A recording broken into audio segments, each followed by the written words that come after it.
que le refleja el espejo lo ve horroroso y empieza a insultarlo, sin darse cuenta que eres tú mismo, que es el mismo. Este es un problema grave que tenemos, esta falta de complicidad entre la sociedad. No sé muy bien el motivo, una sociedad que no quiere a sus instituciones públicas y por ende odia a muchos empleados públicos y a los funcionarios. Bien, estos son, creo, los tres problemas básicos. Con la crisis aparecen dos actores que distorsionan un poco el mapa. Otro actor son los medios de comunicación. Por primera vez les interesan los temas de administración pública y entonces yo me echo a temblar, porque los medios de comunicación en España son frívolos. Son frívolos si nos tratan a la administración pública como han tratado a las instituciones políticas, entonces estamos perdidos. Porque tienen la capacidad de elevar cualquier anécdota a categorías. Si a alguien le regalan un traje, a todos nos regalan traje. Si hay un juez que no sé qué, toda la administración de justicia es un desastre. Aquí no tenemos una sola institución política que se salve y que tenga prestigio. Yo creo que es por una cierta frivolidad y falta de visión institucional y de país de los medios de comunicación. Y luego tenemos otro actor, que son los empresarios.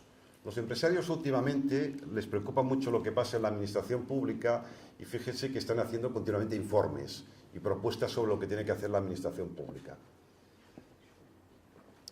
Su objetivo es totalmente benemérito porque les preocupa tener una administración pública competitiva para conseguir un país competitivo y que no sea una rémora.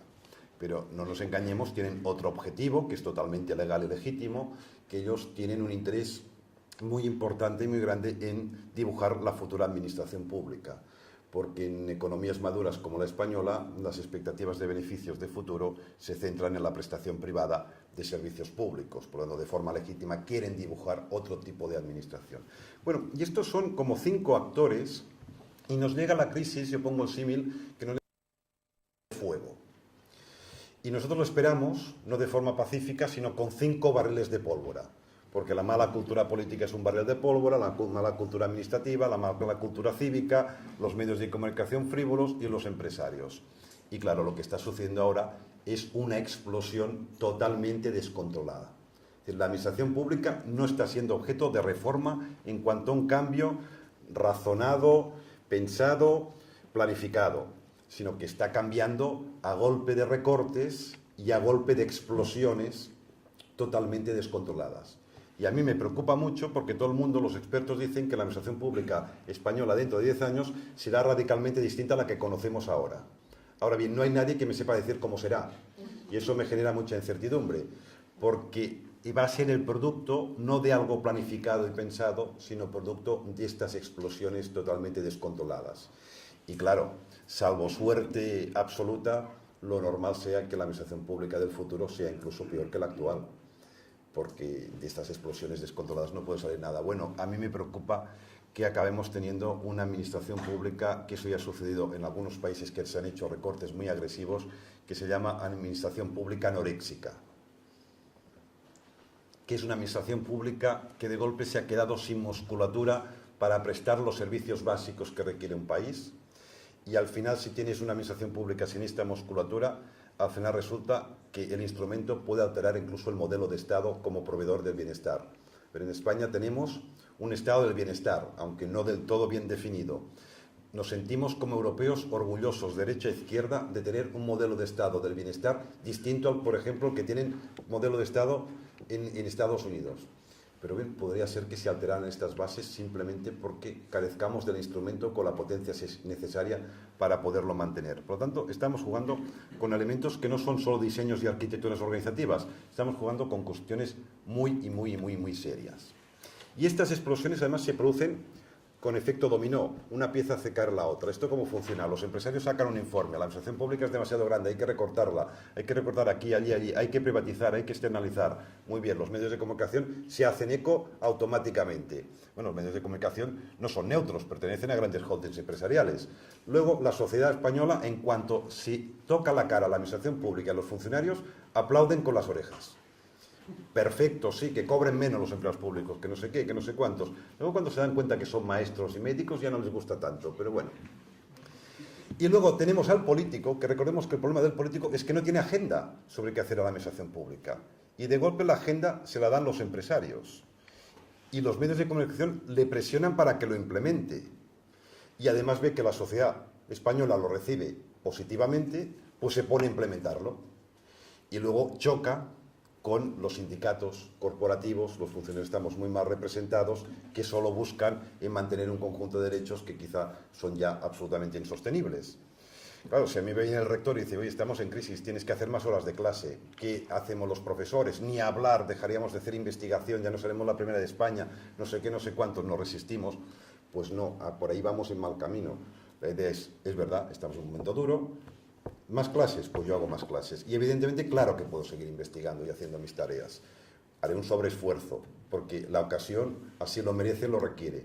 Ahora bien, usted, rector, estos cambios que me quiere hacer, esta privatización, estos nuevos sistemas, pues párelos, frénelos, porque yo si hace falta hago más horas de clase, pero no recurramos a según qué recursos de carácter heterodoxo. No, no, no, eso no sucede. Nos resistimos, queremos mantener nuestros privilegios y luego la universidad se está desmontando. Evidentemente no la mía, porque yo soy vicerrector y con el rector funcionamos la mar de bien. Solo faltaría. Bueno, eso ya ha sucedido, ¿eh? Hace 2 años y medio, la anterior Secretaría de Función Pública de la Generalitat de Cataluña anunció que en la Generalitat de Cataluña sobraban 30.000 empleados públicos. Dijo, y de aquí descuento a los que son los que prestan servicios directos, por tanto, médicos, enfermeras, maestros, etc.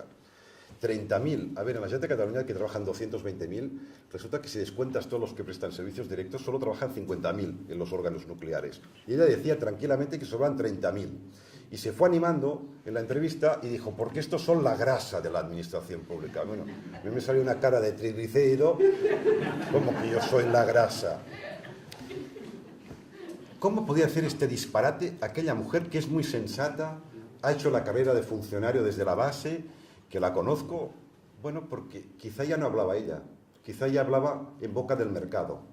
Y el mercado quiere tratar la administración pública no con dietas y adelgazamiento, sino con liposucción y con reducción de estómago. Ya estaba hablando el mercado, no hablaba ella política. Y eso ha sucedido también, por ejemplo, en esta famosa comisión, o famosa hace un año, de reforma de la Generalitat de Cataluña, que se nombró una comisión de reforma, de la cual yo formé parte, y bueno, si uno mira a los miembros, pues resulta que uno era representante del CAREC, aunque profesor de la Universidad Pública, otro era de SADE, otro de DIESE y otro era de la Cámara de Comercio, y luego estaba yo.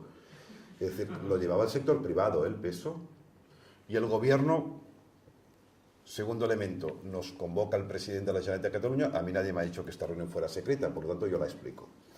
Y estaban ahí los expertos, los supuestamente expertos, esperando que nos recibiera el presidente de la Generalitat de Cataluña, que nos recibió durante 1 hora y media, y cuando entregamos el informe, otra 1 hora y media, y ellos me decían, bueno, ahora el gobierno nos va a dar las directrices para que podamos nosotros dibujar el modelo futuro de administración de la Generalitat de Cataluña. Y yo dije, pues ya podéis esperar sentados, porque no nos van a decir nada, no tienen agenda. Y efectivamente, no nos dijeron nada. Dijeron, escribid lo que queráis. La única condición que nos puso el presidente es, eso sí, poned al ciudadano en el centro de todas las cosas. Bueno, idea brillante, pero está bien, pero un poco insuficiente. Podíamos escribir lo que quisiéramos. Y luego el gobierno anunció tranquilamente en el Parlamento, cuando le preguntaba a la oposición, oye, ¿cuál va a ser su modelo de administración? ¿Qué reforma administrativa va a hacer? Y dijo, lo que digan los expertos. No, eso no funciona así. O sea, los expertos asesoran en temas, pero quien toma las decisiones es el gobierno. Entonces, ¿para qué caramba vamos a votar? Si al final resulta que lo que van a decir todos son los expertos, entonces no tiene sentido que hayan partidos ni elecciones. Claro, y eso además metió una presión política sobre los que estábamos haciendo este informe. Total, que fíjense que va pasando, los empresarios llevan la agenda, los políticos no tienen agenda, pero la acabamos haciendo otros que no son exactamente ellos, y luego cuando sacamos el informe se montó el gran lío espectacular porque se filtró justo al día siguiente, que ya es curioso de que lo entregáramos, y apareció en El País una noticia totalmente escandalosa porque había leído mal el informe, básicamente que echaríamos a todos los funcionarios, y luego en Expansión se animaron y decían, los del informe proponen pasar a todos los funcionarios a laborales y luego hacer ERES y echarlos todos a la calle. Claro, evidentemente los sindicatos, absolutamente todo el mundo se puso, pues, pero nadie se tomó la molestia de leer el informe. Incluso grupos de funcionarios muy innovadores y muy positivos, como la Xarxa Chip, hizo unas críticas súper agrias, todo el mundo alegremente informando y opinando sobre un informe que nadie se había leído, y cuando ya se hizo transparente el informe, pues entonces ya había perdido toda su novedad y todo su interés. Por lo tanto, estas cosas que digo de los barriles de pólvora explotando de muy mala manera ya está sucediendo. Bien, ¿qué podemos hacer? ¿qué estrategias de reinstitucionalización tendríamos que hacer en nuestras administraciones públicas? Que eso sería la parte de las propuestas. A ver, en el mismo informe pusimos como un anexo sobre 100 medidas de reforma que se podrían hacer. O sea, cartas de servicios, ISOs, temas de gestión de recursos humanos, que hay miles. Un listado de 100 cosas que hay que hacer es la forma segura de no hacer ninguna.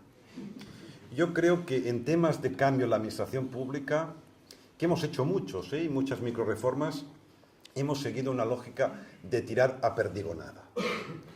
Disparamos a todo, damos a todo, pero no profundizamos en ninguna parte. Y yo creo que hay que abandonar la lógica de perdigonada y a la lógica de tiro de francotirador. Elegir unas pocas dianas y a estas sí que darles, y darles bien y en profundidad. Y yo elijo 6 temas que creo que tenemos que trabajar. Son como las 6 propuestas, son todas muy obvias y razonables, pero hay que decirlas porque no se han trabajado suficientemente bien. El primero tiene que ver con el lema de estas jornadas, que es la transparencia. Transparencia, acceso a la información, rendición de cuentas y evaluación de políticas públicas. Claro, yo antes he argumentado que la sociedad no nos quiere a la administración pública porque está un poco enferma, pero también podría cambiar el argumento y decir, vale, hasta ahora hemos sido capaces de prestar unos muy buenos servicios públicos. Es que esto es un fraude. Los de mi profesión aquí han hecho un fraude, que han dicho a los funcionarios y a los políticos que la administración pública estaba en crisis y que su forma de legitimarse era mediante la buena prestación de servicios públicos.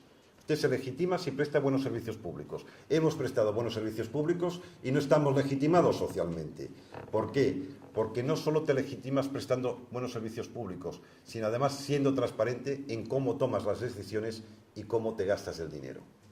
Es decir, la sociedad no nos quiere porque hay una cosa que hemos hecho mal. No nos hemos puesto sexys para la sociedad.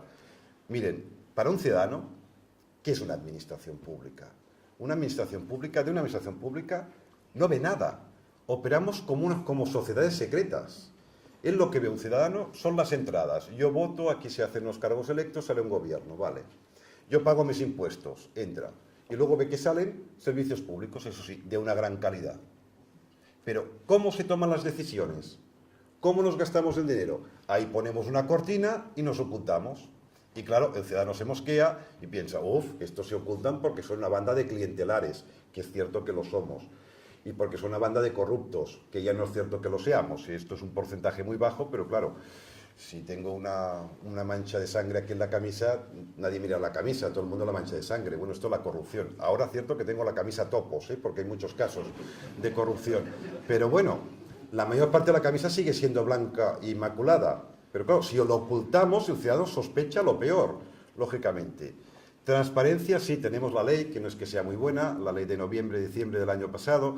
Ahora el Parlamento catalán está tramitando otra ley que mejora un poquito, aunque tampoco acaba de redondearlo del todo, con lo que es el órgano de control para que sea realmente independiente. Pero claro, es que esto de la transparencia parece aquí una novedad y acceso a la información, pero es que en Suecia lo tienen desde 1766. En los países anglosajones hace 60 años. Bueno, aquí no lo teníamos nosotros y Chipre y Malta. Bueno, y Ciudad del Vaticano. La Ciudad del Vaticano mejor que no tenga porque se nos pondrían los pelos como escarpias. Pero con el Papa Francisco va a tener ley de transparencia dentro de poco. Claro, es que hace un año me vino a ver una mexicana y me dijo, mire profesor, quiero hacer una tesis doctoral comparando la implementación e impacto de la ley de transparencia mexicana con la implementación e impacto de la ley de transparencia española. Dije, chica, ya tengo la tesis hecha, porque en España no tenemos. Pero ¿cómo es posible? Si toda América Latina tiene.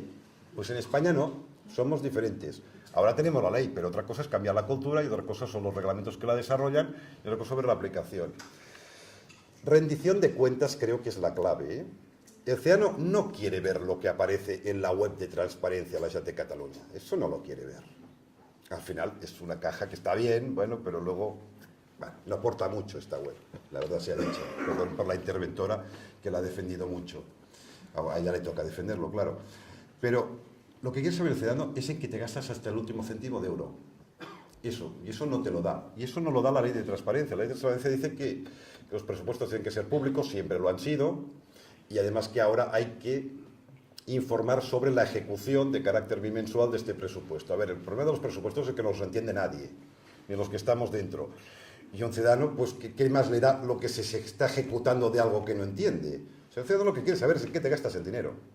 Yo cuando dirigía la Escuela de Administración Pública, primero impuse la contabilidad analítica. Para mí fue todo un hallazgo, porque claro, me venían a ver directores de máster, que yo les quería cerrar el máster, y me decía, hombre, director, es cierto que el máster se ha quedado un poco obsoleto, pero al fin y al cabo te sale gratis, porque se autofinancia con las matrículas, ¿para qué lo vas a cerrar? Y me decía, pues también es verdad. Bueno, cuando hice contabilidad analítica me di cuenta que lo que me salía gratis me costaba 100.000 euros. Porque claro, cuando empiezas a imputar costes indirectos, la cosa te sale por un congo, entonces lo cierro.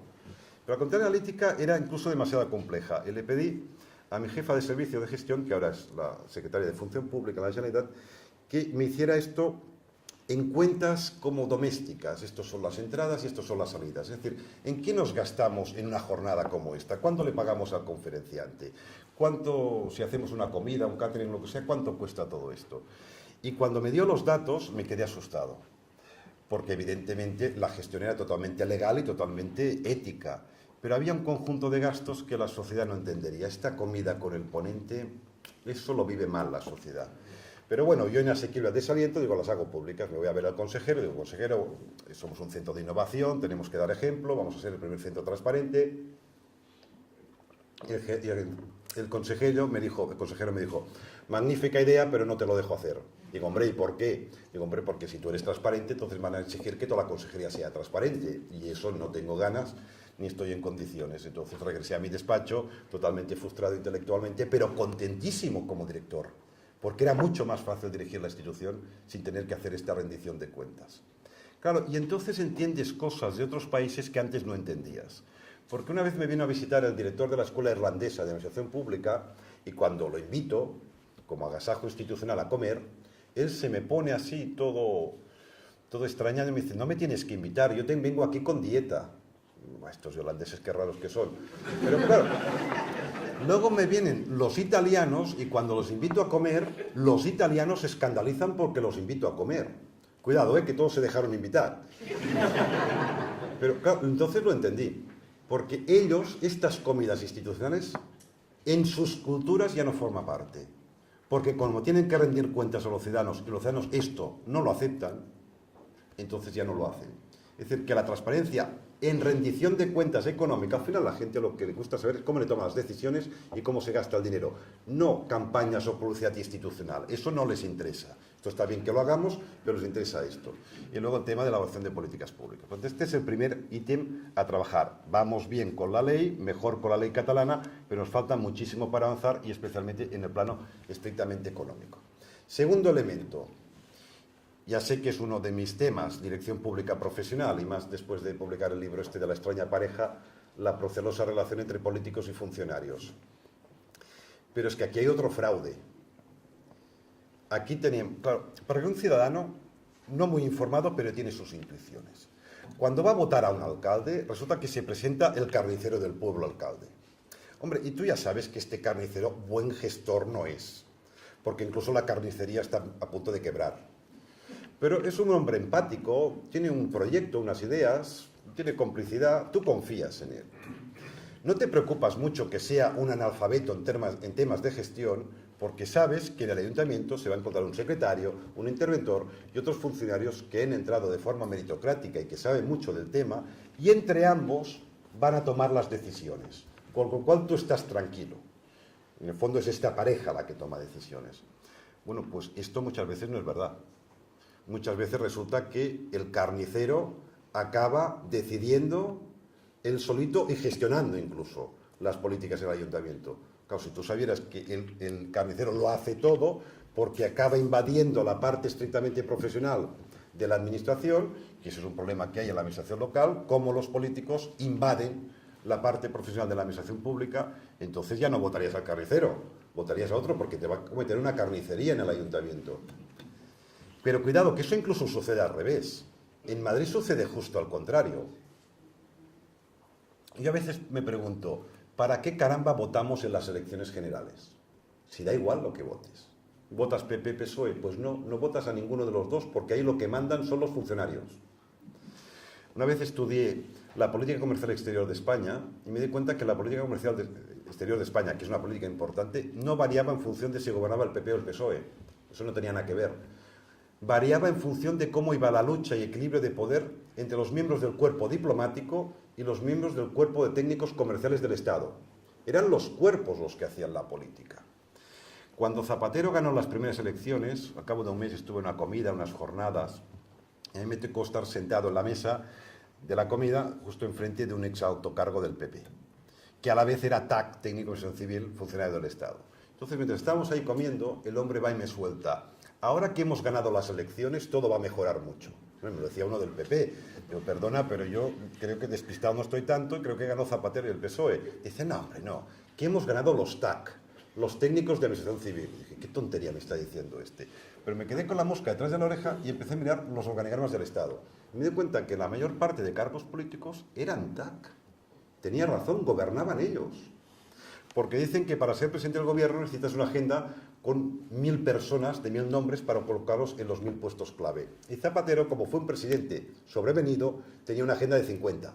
Había un déficit de agenda grave. Y muchos de ellos eran TAC. ¿Qué hicieron? Silbaron y colonizaron toda la agenda presidencial.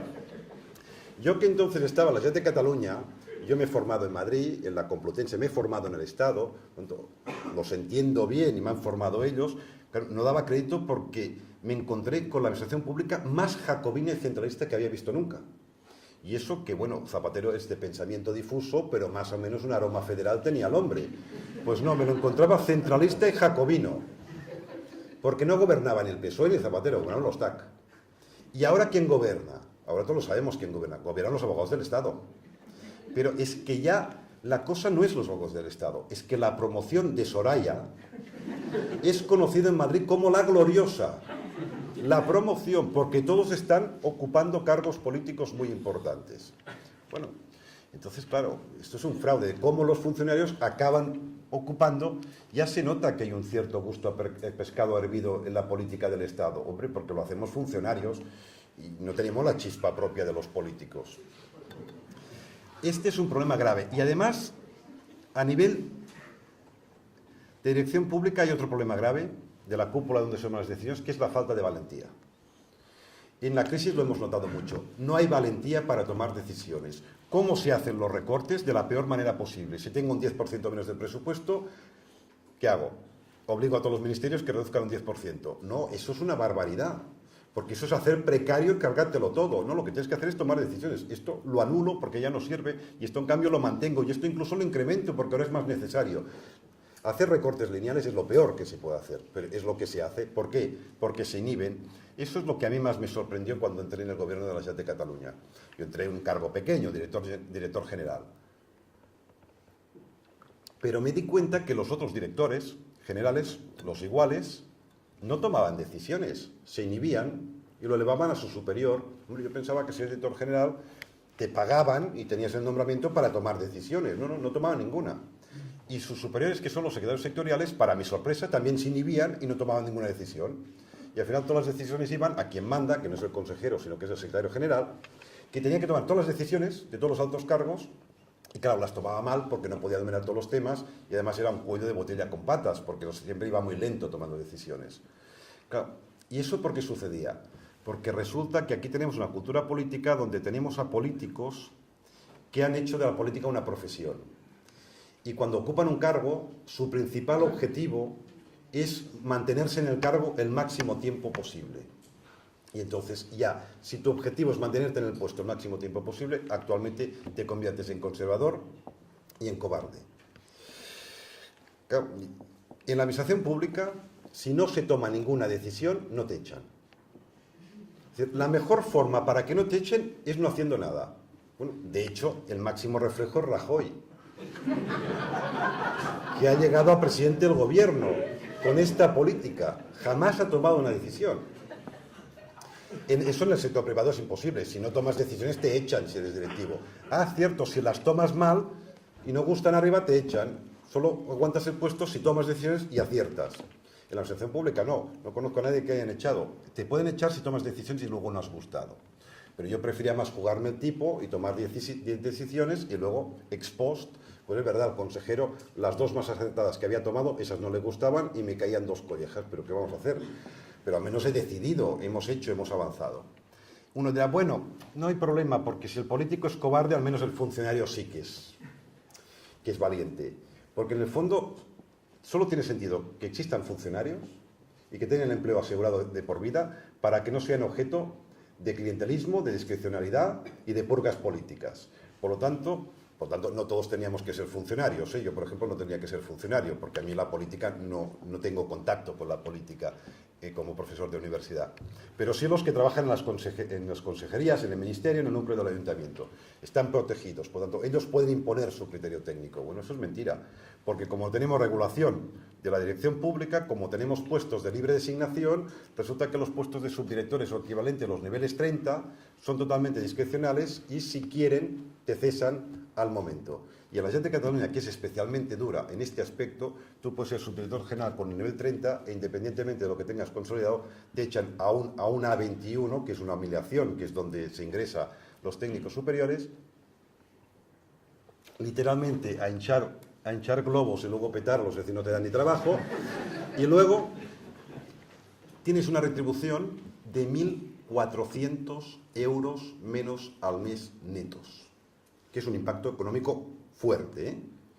Con lo cual, claro, eso también incentiva que los altos funcionarios, muchos de ellos también sean cobardes y no impongan sus criterios profesionales ni tan solo los diga. A mí siempre me había sorprendido porque en mi cargo sí que tenía el privilegio de tener a los 250 altos cargos que había en la Generalitat de Cataluña, todos pasaron por mi despacho, por jornadas y temas así. Incluso el presidente de la Generalitat, no habló mucho porque no es un hombre muy hablador, pero pasaron todos los 250. Y claro, a veces veía un director general que siempre va custodiado con un par de subdirectores generales, como guardia pretoriana, y que empezaba a decir tonterías. Es normal porque no dominan los temas. Claro, pero entonces lo que más me sorprendía es el subdirector general, cómo reaccionaban. Eso siempre es complicado, ¿eh? ¿Cómo desautorizas? No puedes desautorizar a tu superior. Pero no puedes decir, no, muy interesante director, pero también hay que tener en cuenta estas variables y tal. Y el otro dice, caramba, que estoy metiendo la pata. Pues no, señor. Lo que hacían es que lo iban jaleando, yo les llamaba los palmeros, le iban riendo las gracias y el hombre cada vez iba más suelto y hacía más el ridículo. Pero a mí me entraban políticos que iban totalmente desnudos y nadie les decía que iban desnudos.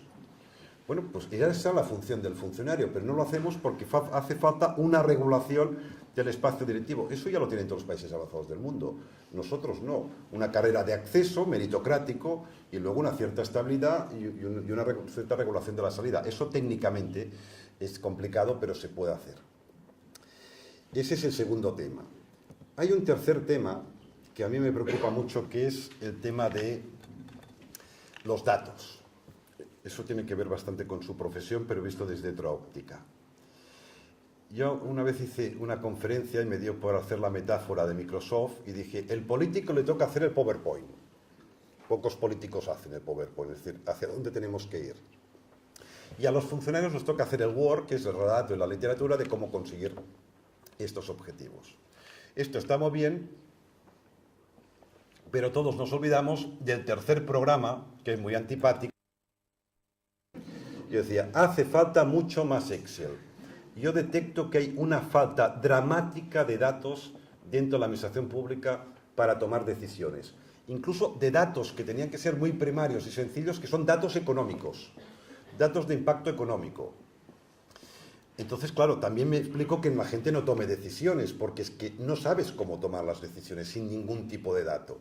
Yo a veces pido datos que son complejos y digo, acepto un margen de error del 50%, porque es que prefiero más un dato que ningún dato.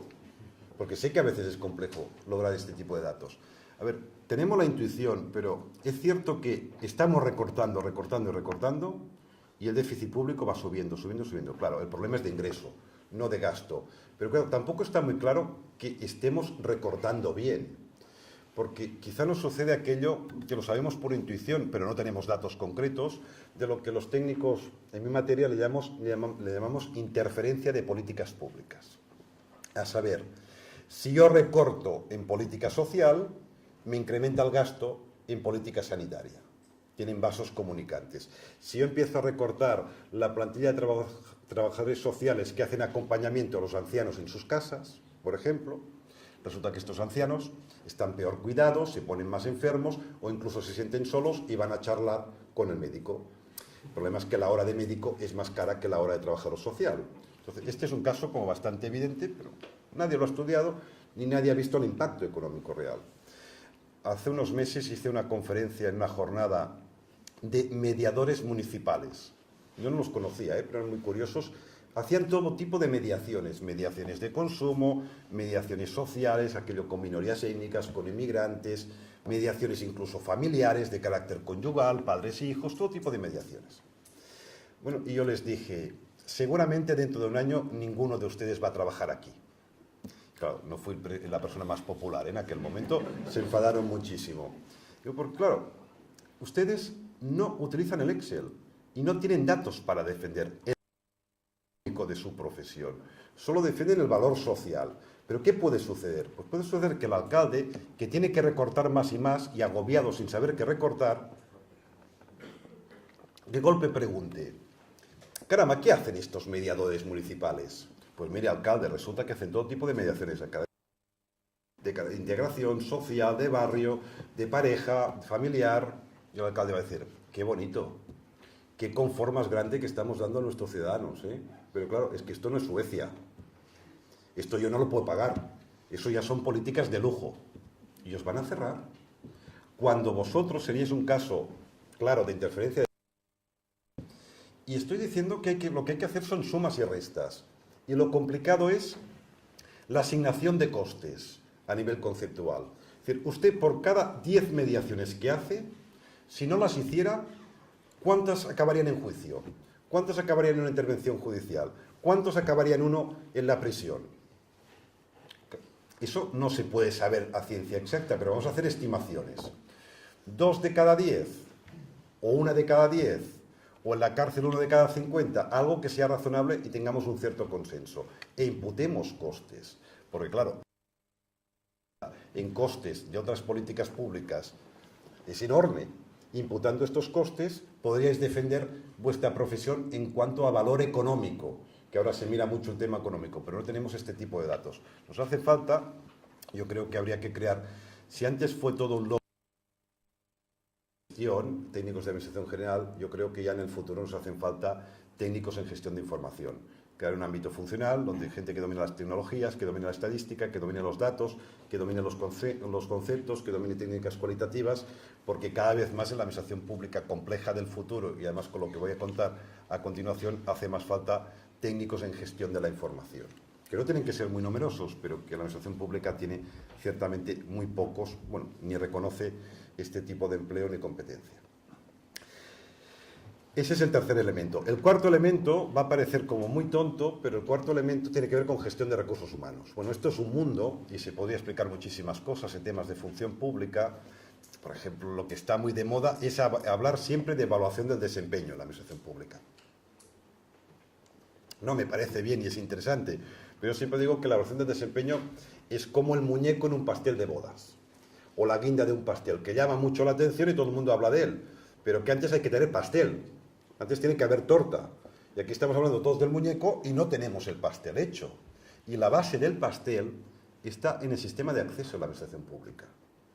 Y voy a decir una cosa de hace 150 años. El sistema de acceso a la administración pública tiene que ser bajo los principios de igualdad, capacidad y mérito. Un modelo profesionalizado, meritocrático. No lo tenemos en la actualidad. En los últimos 20 años nos hemos desinstitucionalizado. Los ayuntamientos tienen el 65% de sus empleados que son laborales y la mayoría han entrado por mecanismos heterodoxos. Incluso en la administración local los funcionarios, algunos de ellos, han entrado por mecanismos heterodoxos, que se ha hecho un perfil de la plaza que se ajusta perfectamente al candidato, y eso lo sabemos todos. En las asociaciones autonómicas un porcentaje importante ha entrado de forma heterodoxa. No digo que haya habido clientelismo político, no digo esto. Digo que hemos contratado como las empresas poco serias, que es muy típico de este país, que es dando voces. De golpe te hace falta un informático en el ayuntamiento y vas y preguntas, oye, ¿tú conoces algún informático?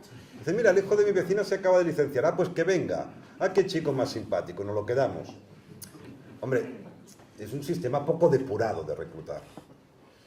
ya no es el meritocrático. Bueno, pues tenemos que recuperar un sistema claramente meritocrático que respete los principios de igualdad, capacidad y mérito, y que no sea burocratizador.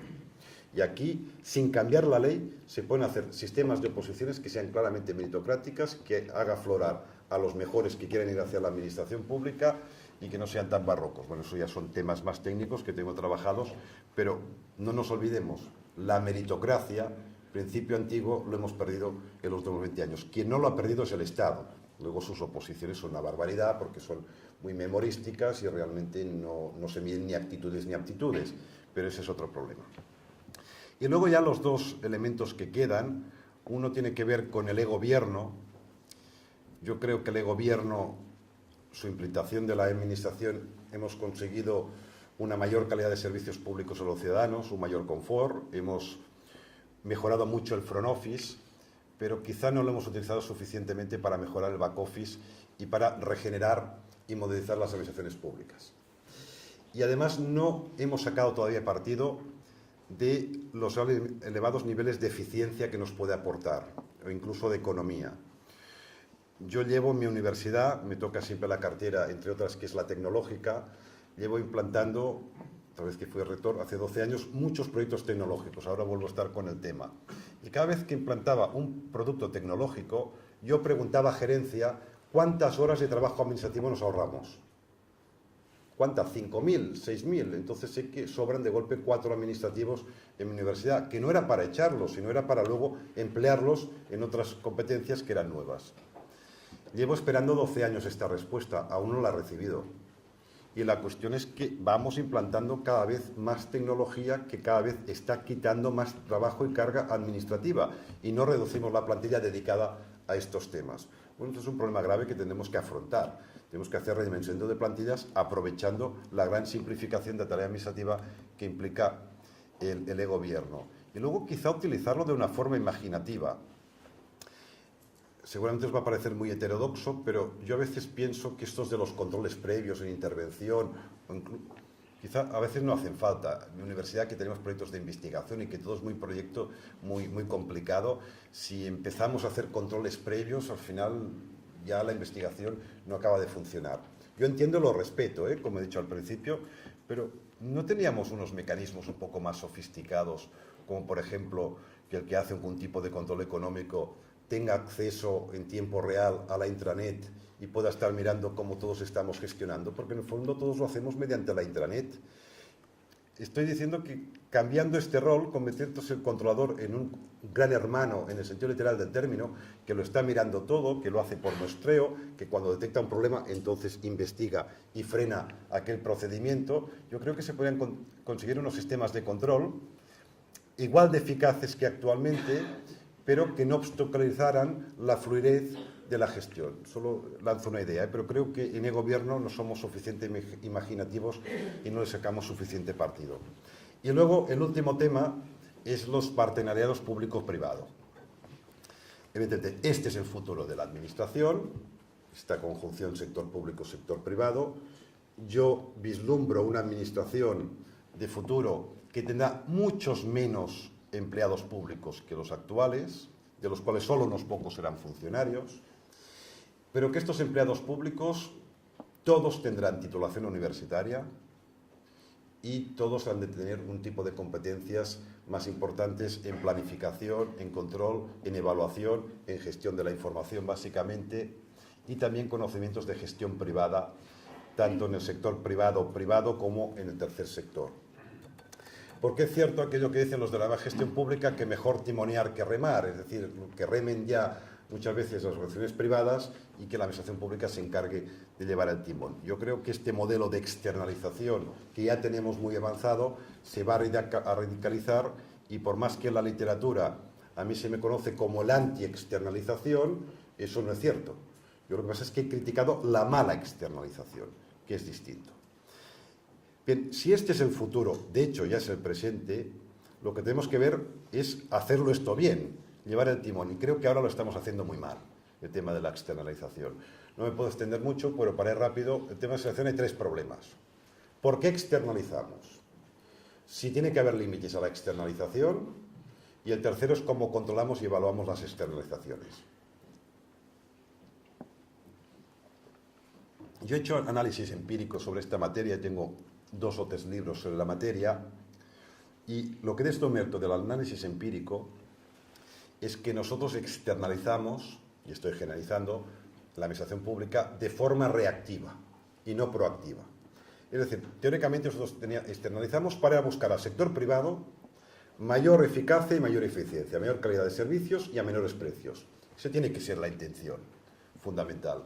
Pues yo, haciendo entrevistas a los responsables de externalización, nadie me respondió que lo hiciera por estos 2 motivos, sino que me respondieron con 2 explicaciones. Una es que no me dejan incrementar el capítulo 1 de personal, o 2 es que los empleados públicos me salen demasiado caros.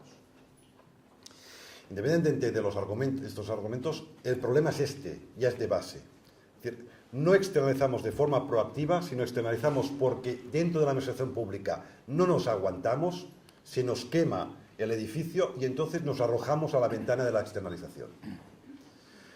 Claro, y entonces, como no vas a buscar nada, en el fondo únicamente lo que haces es escaparte del fuego interno que tienes tú, entonces el mercado te recibe con los brazos abiertos e impone sus condiciones. Ya todo va mal a partir de aquí. Luego los límites. Eso es un tema técnico, pero también ideológico. ¿Tenemos que poner algunos límites a la externalización? Es decir, ¿hay algún conjunto de funciones y competencias que tiene que mantener la administración pública? Bueno, eso no hay ninguna administración que tenga este mapa conceptual, que puede variar en función de la ideología, pero es que yo, haciendo estas entrevistas, me decían, todo se puede externalizar, todo menos el alcalde, todo menos el ministro. Estaba hablando con un secretario general del Gobierno de la Generalitat de Cataluña y me decía, se puede externalizar todo menos el consejero. Entonces me puse políticamente incorrecto, digo, ¿entonces usted se puede externalizar? Me dice, sí, todo menos el consejero. Hombre, esto es muy maximalista, ¿eh?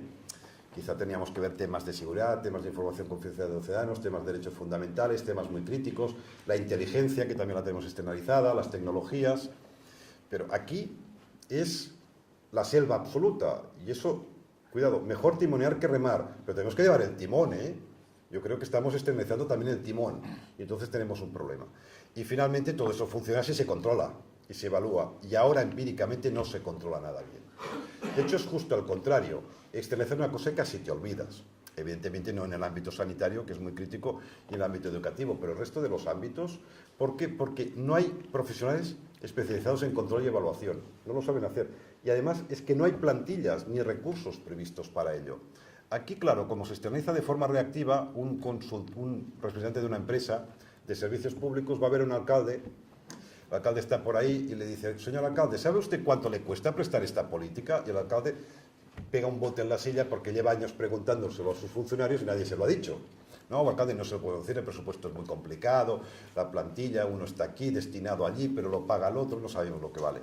Y viene un tipo de fuera y te lo dice. Cierto que como tú no sabes, se lo puede inventar. Pero es un tipo bien informado, ¿eh? Porque suele ser un funcionario del ayuntamiento en excedencia. Que dice, te vale esto. Si lo hago yo, aparte de que te absorbo el personal, te costará esto. Hombre, el alcalde dice, ¿dónde tengo que firmar? ¿En dónde tengo que firmar? Ya te has avanzado en 2 temas. Uno, no has imputado encima los costes de control, que a veces pueden ser muy caros, a veces son tan caros los costes de control que no te sale a cuenta externalizar. Y segundo, nos cae en la cuenta de que esto es un precio promocional, que luego cuando seas cliente cautivo ya te irás subiendo el precio y que al final funcionan muchos en sistema de oligopolio y no hay un mercado tan abierto como uno podría pensar. Bueno, pero como se hace de forma reactiva, yo acabo con una anécdota que una vez haciendo un estudio hace muchísimos años de externalizaciones, pues estudié el caso de las ITVs, el caso que ahora es famoso. Yo no encontré nada de corrupción entonces, pero lo que encontré son cosas muy extrañas. El pliego de condiciones era magnífico porque lo hacen los juristas, de una calidad técnica, pero no había nadie que se encargara de controlar si realmente eso se estaba cumpliendo. Y era una cosa súper compleja que hacían falta muchas inspecciones a los que hacían inspecciones de coches y muchos elementos de accionariado, etcétera, etcétera. Simplemente no lo controlaban. Esta es la queja. Claro, si no lo controlas, entonces puedes tener un problema. Y el otro era que había un servicio de información sobre servicios sociales del Departamento de Bienestar Social que informaba sobre sus propias políticas, programas y con qué tenías que poner en contacto, y eso lo tenían externalizado en una empresa de telemarketing. Y yo le preguntaba al subdirector, que teóricamente controlaba esto, ¿usted cómo controla esta empresa? Dice, yo ya la controlo a mi manera, porque algo se hace, pero se hace de forma rudimentaria y poco sistemática. Digo, sí, pero exactamente ¿cómo lo hace? Dice, bueno, pues yo a veces llamo a las 7:29 de la tarde. Y digo, ¿y qué pasa a las 7:29? Hombre, ¿no ves que el servicio es de 9 a 7:30 y yo llamo a las 7:29 a ver si están? Y está siempre, funciona muy bien. Pero, hombre, usted no tiene un sistema un poco más sofisticado para evaluar esto, porque claro, es que porque yo he llamado sábado por la mañana, no es que no hay servicio el fin de semana ya, pero tienen el contestador y dice un momento que ahora lo atendemos, 40 horas que me he esperado. Y al final, después de hablar mucho, dice, bueno, pero yo tengo encuestas de calidad, de satisfacción de los usuarios de este servicio. Digo, entonces usted ya lo tiene todo, porque eso es lo más importante. Como era un estudio interno de la Generalitat de Cataluña, tenía autoridad, me dio el informe, desde luego que la empresa lo hacía maravillosamente bien, porque el nivel de satisfacción era altísimo. Y ya cuando salía, solo por curiosidad, porque eso lo suelen hacer sociólogos y yo soy politólogo, le pregunto, oye, ¿y esto qué empresa lo ha hecho? Dice, ¿qué quieres decir? Esto lo ha hecho la empresa. Digo, sí, ¿cuál? No, la empresa de telemarketing, que le hemos encargado que ella misma se haga una encuesta sobre la satisfacción de su propio servicio. Claro, entonces entendía que saliera un 98% de satisfacción, porque sabían contar hasta 100, porque si no sale más de 100% de satisfacción. Bueno, yo creo que con estos 6 elementos básicos y luego con otras muchas micro medidas de reforma, pero asegurando estos 6 elementos, que ahora no tenemos ninguno de los 6 asegurados, yo creo que la administración pública sería mucho más sólida institucionalmente. Reitero, prestamos servicios públicos de calidad hasta la crisis, a partir de la crisis ya no tanto, pero eso no es el déficit que tiene la administración pública española. El déficit que tiene que ver mucho con su profesión. Es la fortaleza institucional y dar más seguridad jurídica y institucional a los ciudadanos y al sector económico. Muchas gracias.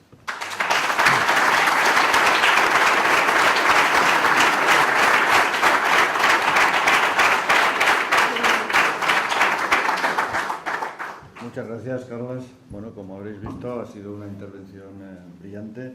Yo creo que nos queda claro que en las administraciones públicas pues hay que acometer reformas y yo creo que sobre todo hay que aplicarle inteligencia y ganas, aparte de un poquito de control que también entre todos podemos echar una mano. Como habíamos comentado, si tenéis algún comentario, preguntas, alguna cosa que queráis comentar, por favor. Sí, como he mencionado tantas cosas que... Vale, pasan el...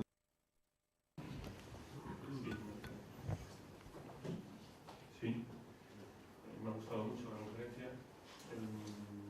Por mencionar algunos aspectos, ha mencionado el acceso a la función pública, ¿no? Como uno de los puntos de mejora de nuestro modelo empresarial. Claro, es cierto que en la Unión Europea el acceso a la función pública estratégica, por así llamar, exige una experiencia que quizás el modelo de los 300 temas de un registrador de la propiedad no será adecuado, pero es el que tenemos, ¿no? ¿Qué podemos implementar para avanzar en ese punto? Porque yo creo que ha permitido tener una función pública bastante neutral incluso en la época de la dictadura, precisamente por este carácter más o menos objetivo. Claro, es difícil que tomemos una decisión radical cambiando, por ejemplo, exigiendo 3 años de experiencia para ser auditor de una sindicatura, pues usted tiene que ser censor, por ejemplo, o tiene que haber hecho auditorías en esta ciudad. Ese tipo de medidas en todas las administraciones europeas que están implantando la experiencia previa y no los distintos temas, ¿no? Claro. Sí, no, a ver, el tema que a mí me preocupa es que se acceda de forma meritocrática. Luego, el mecanismo, el que hay ahora, no es el que más me guste, pero al menos funciona, porque hay que reconocer que los abogados del Estado, los gente del cuerpo diplomático, suelen ser el 90% de gente que es muy brillante. Yo no es mi problema el tema de la experiencia previa, este es más el modelo norteamericano de acceso a la administración pública. A mí no me desagrada este modelo de que se recluta gente muy joven e incluso con inexperiencia, siempre y cuando luego lo formes muy bien dentro de la administración pública. Lo que pasa es que habría que hacer otro tipo de sistema de oposición. Ya Prat de la Riba hace 100 años que dijo que las oposiciones eran una mata juventudes. Eso no tiene ningún tipo de sentido. La gente más brillante de la universidad pues no se pone a hacer oposiciones, al menos en Cataluña y en nuestra cultura social. Lo tienes que hacer un poco más sexy también esto.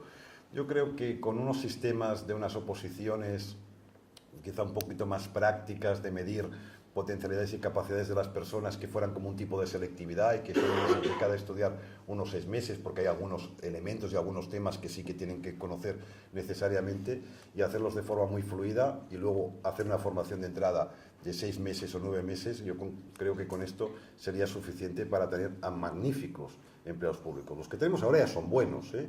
Lo que me quejo es la previa, que ahora muchos empleados públicos no entran de forma meritocrática. Y cuidado que en el futuro, a mi entender, habrá muy pocos funcionarios. Los funcionarios solo ocuparán puestos que tengan que ver con autoridad, ejercicio de la autoridad, por tanto, policía, jueces, etcétera, inspectores de Hacienda, interventores, y luego los que están en contacto directo con la política, el núcleo de los ministerios y de las consejerías. El resto, todos laborales, pero los laborales tenían que acceder por sistemas sencillos y no muy barrocos, pero totalmente meritocráticos, ¿eh? Tan meritocráticos como el de los funcionarios.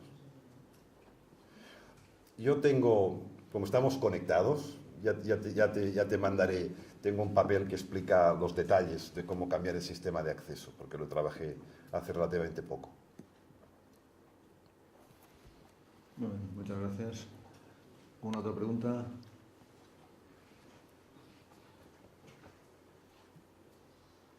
Yo me he quedado con una duda, quizás por ir a atacar a temas un poco económicos, ¿no?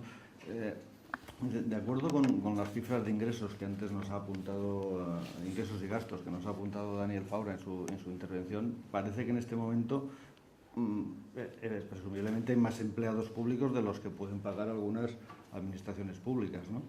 Aunque, según has mencionado, tampoco es que exista una sobredimensión en cuanto a la estructura pública. ¿Qué metodología crees que sería la más correcta para atajar esta disfunción que podemos ver aquí? No, claro, es cierto que en temas macro y globales no hay un exceso de empleados públicos, pero a nivel micro sí. En algún ayuntamiento, en alguna administración pública, sencillamente tienen más empleados de los que pueden pagar, con lo cual objetivamente sobran. Y de hecho, en los últimos años con la crisis, yo creo que unos 200, 300.000 empleos públicos se han suprimido. El problema es la metodología, porque hay como dos grandes métodos, y los dos tienen efectos perversos. Y habría que hacer una combinación inteligente de los dos, porque ir a uno u otro de forma maximalista, la cosa tiene unos riesgos absolutos. Hay el modelo que yo le llamo el modelo Esperanza Aguirre, que no es aparcar mal, sino es otra cosa, que es el que impulsó ella, que consiste en vamos a hacer trabajar más a los funcionarios, a los empleados públicos, y si trabajan más, tenemos excedentes que nos sobran, y los que sobran, que son los interinos, los echamos. Fácil, eso en el mundo de la educación, de la docencia, eso obligamos a hacer más horas a los maestros, de golpe sobran maestros, los interinos, que suelen ser los más jóvenes que no han tenido tiempo de ganar la posición, estos se echan y echaron a 2.000 o 3.000 maestros. Esta es una metodología. Problema de esta metodología, que si esto lo aplicas en ámbitos donde hay valor añadido, se te complica, porque la Comunidad de Madrid anunció a bombo y platillo que ellos también harían educación bilingüe, que era como un guiño hacia nosotros. Ellos harían castellano e inglés, mitad y mitad, magnífica idea. Cuando se ponen a implementarlo, no tenían profesores que supieran inglés. Y los que sí sabían y sabían utilizar las pantallas interactivas era esta gente joven, que eran los interinos, que los has echado.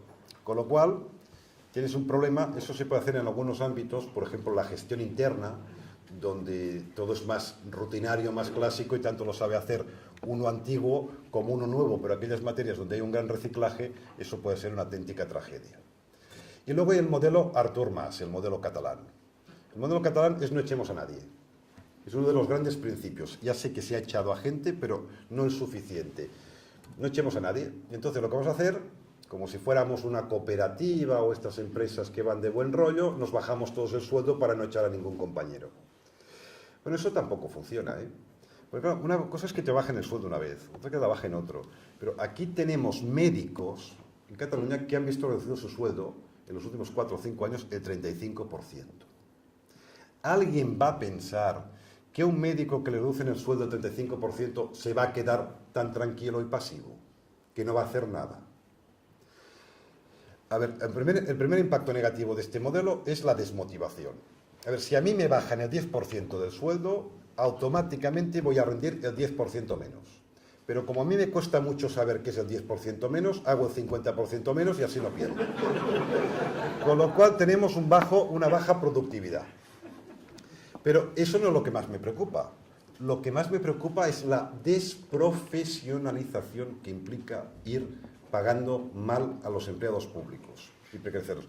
Nosotros nos costó muchísimo conseguir médicos que trabajaran full time para el sistema público. Estos que han visto reducido el 35% ya se están buscando la vida en el sector privado. Es que, claro, yo porque soy mayor, pero yo me acuerdo de cómo funcionaba esto en el tardofranquismo y a los inicios de la democracia. Yo cuando iba mi madre a la seguridad social, al ambulatorio, se decía el seguro, el médico aparecía cuando le daba la gana, estaba una horita, firmaba 4 recetas y se marchaba. Y luego aquel mismo médico yo lo iba a ver por la tarde en su consulta. Y cuando iba a la escuela no hablamos de la sexta, porque había sexta, séptima y octava hora, porque había una hora que siempre hacías de más, que llevas con un sobre, lo pagabas, y luego te ibas que ir a clases particulares del maestro, porque si no el maestro no comía. Así funcionaba de precario la cosa. Entonces, ¿qué queremos? ¿Tener una regresión como esto? Esto es la desprofesionalización. En toda la reforma administrativa quedó como un bucle, o un eslabón perdido, que fue la universidad. Está muy feo que hable de mí mismo, pero la universidad, nosotros hemos tenido los sueldos más bajos de toda Europa, incluso más bajos que Grecia y Portugal.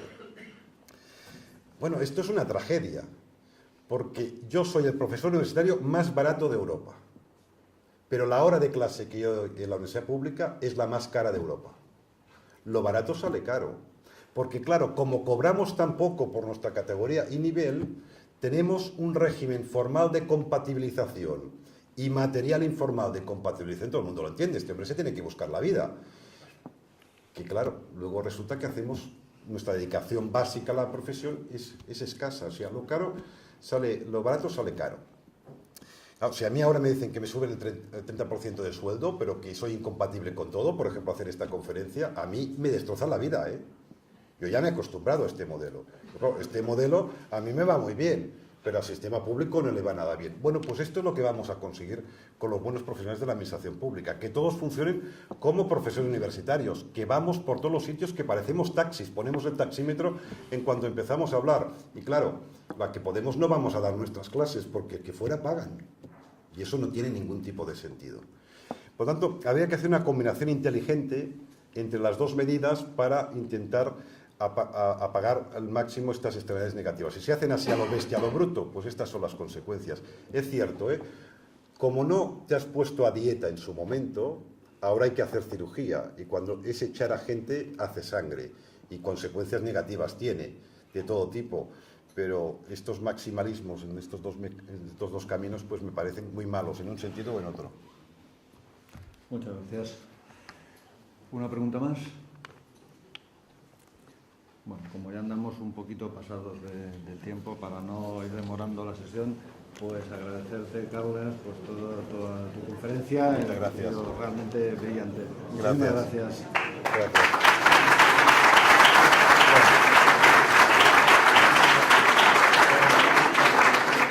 Si os parece, atrasamos 5 minutos la entrada en lugar de las 12, 12 y 5, y ahora añadiremos 5 minutitos. Yo me he cedido tiempo,